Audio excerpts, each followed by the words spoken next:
હાલો, આજે હું બનાવું છું ઢોસા. જો મારો એકદમ ઢોસો આ તૈયાર છે, એકદમ ક્રિસ્પી છે અને એકદમ પાતળો છે. તમે જોઈ શકો છો. આની અંદર મેં બેન્ડિંગ માટે ચણાનો લોટ રાખેલો છે. તમે પણ ચણાનો લોટ નાખજો એટલે તમારા આટલા ક્રિસ્પી ઢોસા સરસ મજાના બનશે અને એકદમ પાતળા બનશે.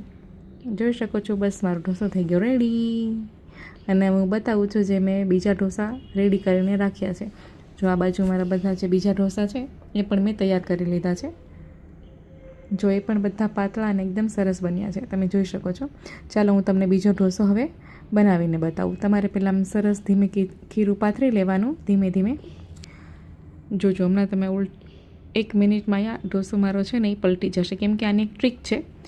મેં તવો જ્યારે આને ગેસ ઉપર આપણે મૂકીએ ત્યારે એની ઉપર સહેજ મીઠું શેકી લેવાનું અને પછી એને સાઈડમાં નાખી દેવાનું અને પછી એની ઉપર થોડું પાણી અને તેલ નાખીને પાછું એક જે સરસ કાપડ હોય એનાથી લૂછી નાખવાનો આપણો તવો અને પછી એની ઉપર થોડું એવું તેલ નાખીને ગેસ ધીમો કરીને પછી આવી રીતે આપણે ઢોસો પાથરવાનો, એટલે એકદમ તમારા ઢોસા ઉઠલશે. અને જ્યારે પણ બીજો ઢોસો નાખીએ ત્યારે પણ એવું જ કરવાનું. પહેલાં પાણી અને તેલ છાંટવાનું અને પાછો તવો લૂછી નાખવાનો, પછી નાખવાનું આપણું ઢોસાનું ખીરું. એટલે બધા તમારા જો ઢોસા આવી રીતે મેં આ 1 મિનિટમાં જુઓ જેમ પલટા ને અને એકદમ પડ નીચે ક્રિસ્પી તૈયાર થઈ જશે. અને તમારે જો કંઈ પણ આમ એકદમ આ જે તવો છે ને એકદમ બહાર જેવો જ રહેશે, જે બહાર. બસ તો આવો આ ઢોસાને ખાવા મસ્ત સાંભાર અને સૂકી ભાજી સાથે. By everyone.